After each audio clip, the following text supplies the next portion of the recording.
Maraming salamat. Maraming umaga po sa lahat. Kaya sa ating yung sipag ng Barangay Captain, Kapitan Philip Cruz, ako sa kanila Barangay Council, sa ating yung mga principal na nandito ngayon.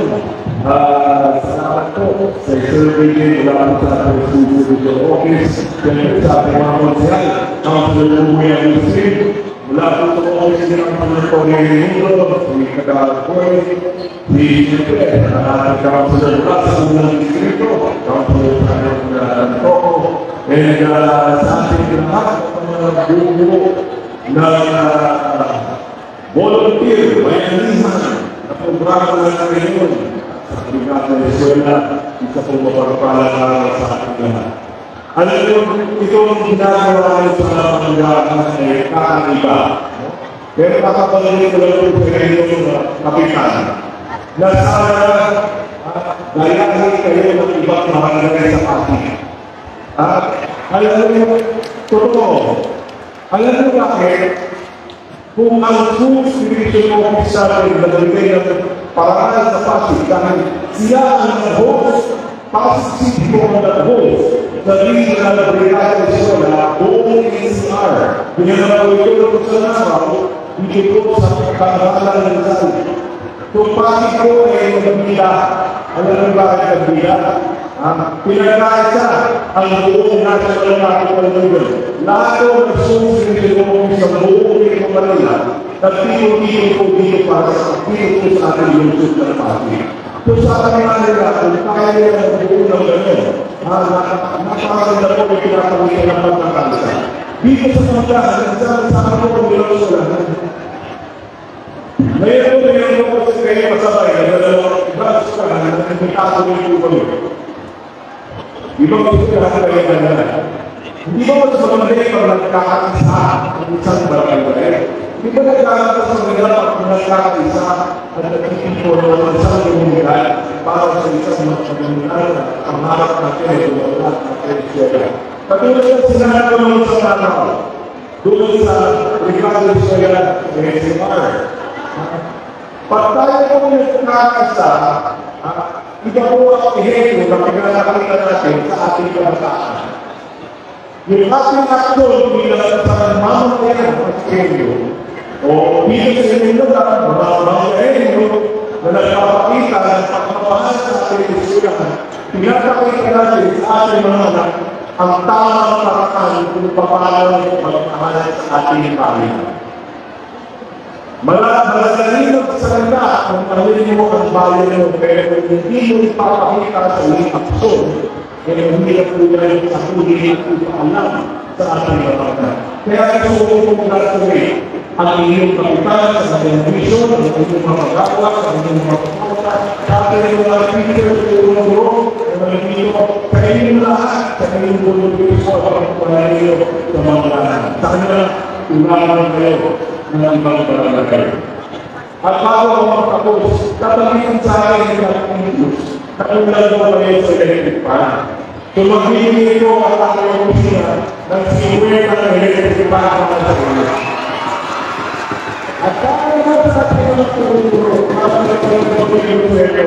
magpapagod ako na natak sa inyong mga opisina na natagisa sa mga gawin ng kaimayin ko na.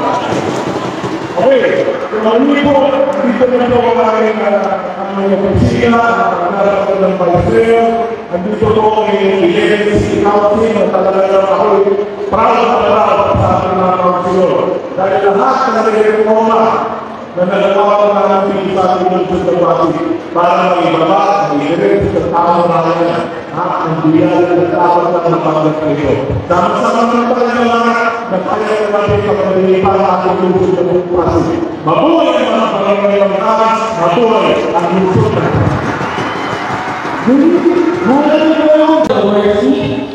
baik salamat sa ato sa mga tulong na binibigay nyo.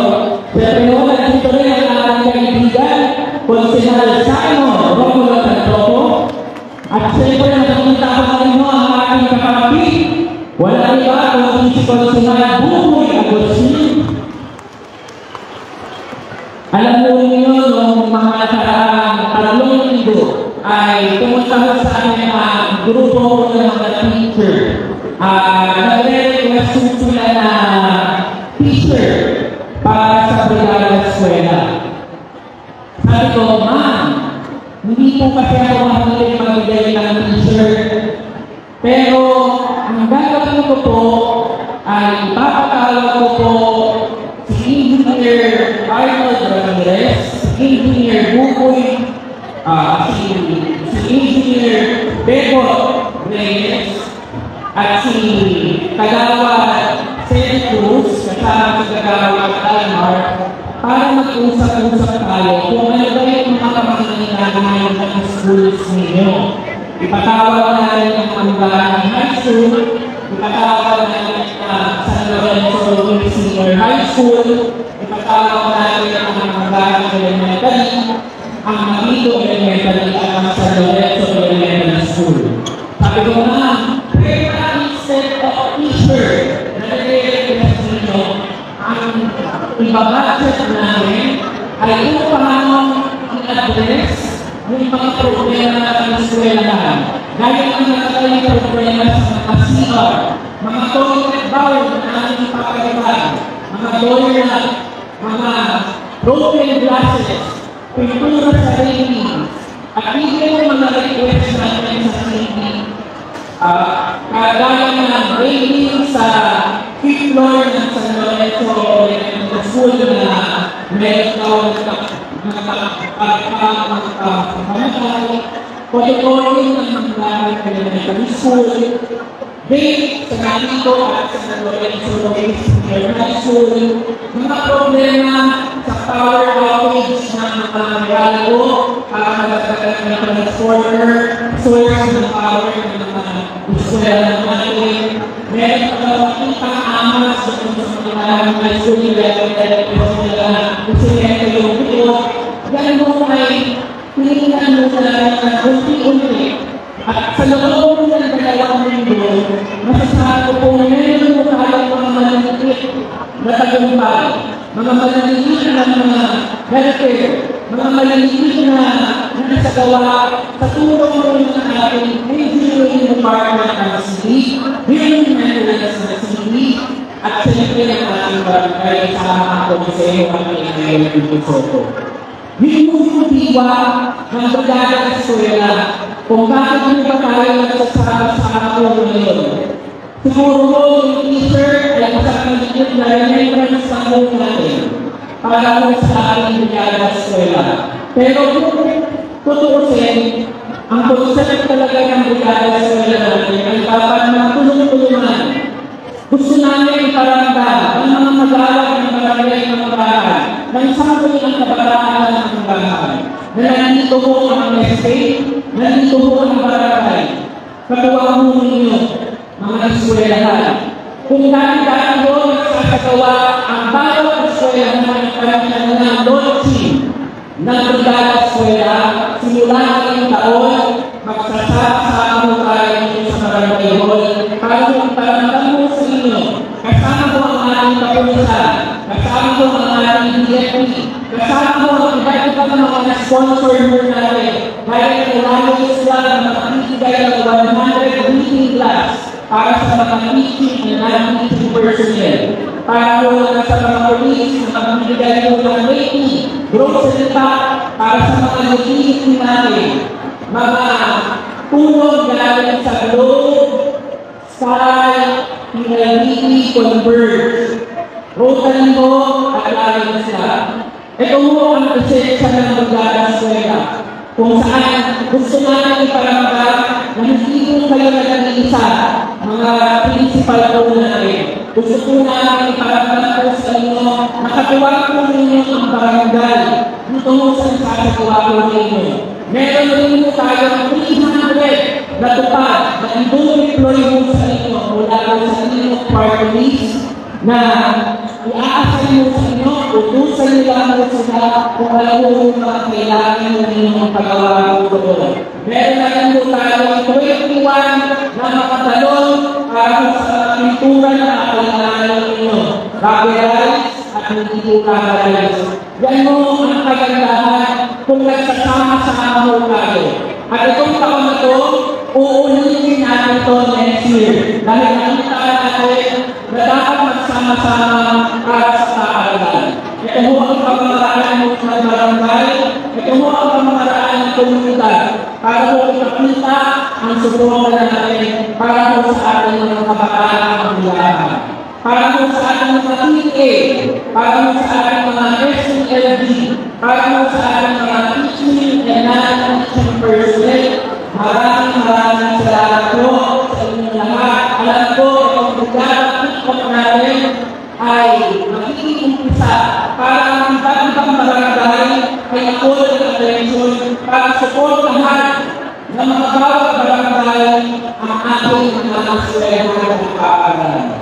Sa ating mga principal, Dr. Amora, Ma'am Marlies, Ma'am Monet, Dr. Monet, Sir Christopher Santos, at Sino, sa ating representative ng SNO, Sir BJ.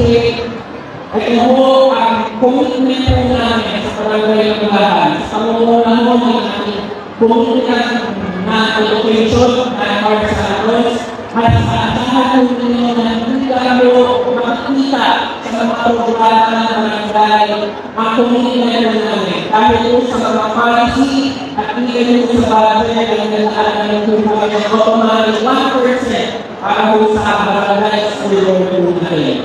Muli ho, sa ating mong lahat, mabuhay ho ang kabataan ng ating mga kalaban, mabuhay ho ang ating mga kabataan. Maraming salamat po sa inyo.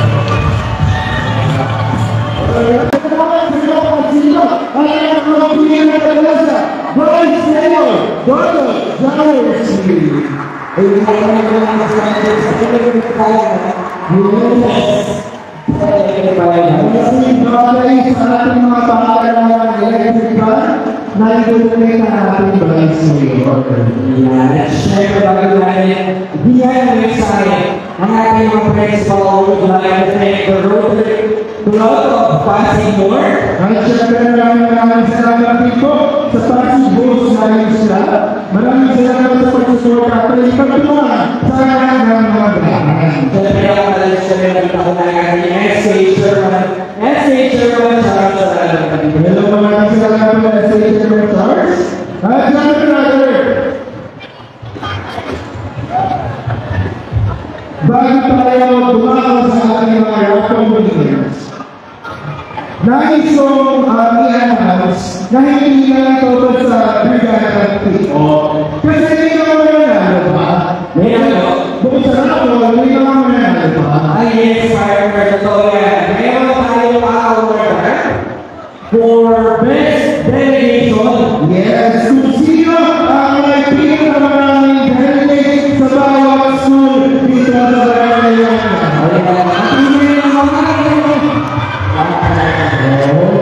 Kung wala kang pinakamaraming mananalo. At